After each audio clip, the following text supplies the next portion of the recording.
আসসালামু আলাইকুম রহমতুল্লাহি ওয়াবারাকাতু। সম্মানিত ভিউয়ার্স, কেমন আছেন সবাই? আশা করি আল্লাহ সুবহানাহু ওয়া তাআলার মেহেরবানিতে ভালো আছেন, সুস্থ আছেন।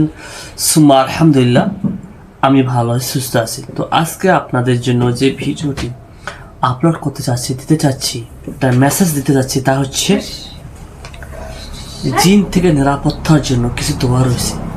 তার মধ্যে একটি দোয়া হচ্ছে খুব গুরুত্বপূর্ণ। জিনগ্রস্ত রোগীরা যদি এই আমলটি 5 ওয়াক্ত নামাজের পর 33 বার পাঠ করে, কয়বার? 33 বার, এবং শোয়ার আগে 5 ওয়াক্ত নামাজের পরে যদি 33 বার পাঠ করে এবং শোয়ার আগে যদি 33 বার পাঠ করে শরীরে যদি ফুঁক দেয়, তো ওই ব্যক্তির শরীরে কি করবে না? জিন শয়তান ক্ষতি করতে পারবে না। মনে রাখতে হবে, নামাজ কিন্তু পড়তে হবে এবং নামাজের পরে সেটা আমলটা করতে হবে। মনে রাখতে হবে উযু অবস্থায় যেন আমলটা হয়ে যায়, তাহলে আমলের তাসির হবে বেশি। যে ব্যক্তি দোয়া কালামগুলো উযু অবস্থায় পাঠ করবে তার তাসিরটা কি হয়? বেশি হয়।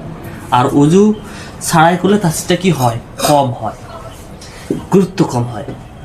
জিন বেশি ভয় পায় যখন উযু অবস্থায় আপনি আমলটি করবেন। জিন থেকে নিরাপত্তার জন্য আল্লাহ সুবহানাহু ওয়া তাআলা নিজেই কি করবেন? নিরাপত্তা দেবেন। এখানে দেখেন, আল্লাহুম্মা আনতাস সালামু ওয়া মিনকাস সালামু তাবারাকতা ইয়া জাল জালালি ওয়াল ইকরাম। আল্লাহ দেখেন, আল্লাহুম্মা আনতাস সালাম ওয়া মিনকাস সালাম তাবারাকতা ইয়া জাল জালালি ওয়াল ইকরাম। হে আল্লাহ, আপনি দোষ ত্রুটি থেকে চিরমুক্ত। দেখেন, সর্বপ্রথম কি করলাম? আমরা আল্লাহ সুবহানাহু ওয়া তাআলার প্রশংসা করলাম যে হে আল্লাহ, আপনি দোষ ত্রুটি থেকে মুক্ত, নিরাপত্তার মালিক। নিরাপত্তার কি মালিক?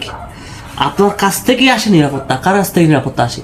আল্লাহ সুবহানাহু ওয়া তাআলার পক্ষ থেকে নিরাপত্তা আসে। এই জন্য বলা হয়েছে আপনার কাছ থেকেই আসে নিরাপত্তা। তাবারাকতা ইয়াজাল জালালি ওয়াল ইকরাম, আপনি মহিময়, পরাক্রম ও অনুগ্রহের অধিকারী।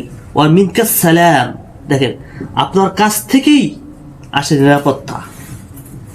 আল্লাহু আকবার, আল্লাহু আকবার। কত সুন্দর কথাবার্তা। এটা হাদিসের দোয়া।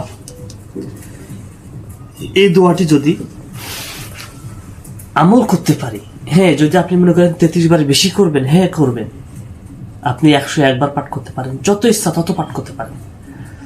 যদি আপনি বেশি সমস্যা বোধ মনে করেন জিনের জাদুতে, আপনি নিরাপত্তার জন্য এই দোয়াগুলো যখন পাঠ করবেন, আপনাকে নতুন করে কেউ যদি জিন চালন করে, নতুন করে কেউ জাদু না করে, ওগুলো কি হবে না, শরীরে টাচ করবে না। তবে হ্যাঁ, সত্য কথা বলতে হবে, হালাল হারাম বেশি খাইতে হবে, মিথ্যার প্রশ্রয় নেওয়া যাবে না। তাহলে আল্লাহ সুবহানাহু ওয়া তাআলা কি করবেন? সাহায্য করবেন। এবং তাহাজ্জুদ নামাজ পড়ার চেষ্টা করতে হবে এই রূপটাকে। শুকরিয়া, সকলে দোয়া কামনা করে শেষ করতেছি। আসসালামু আলাইকুম ওয়া রাহমাতুল্লাহি ওয়া বারাকাতুহু।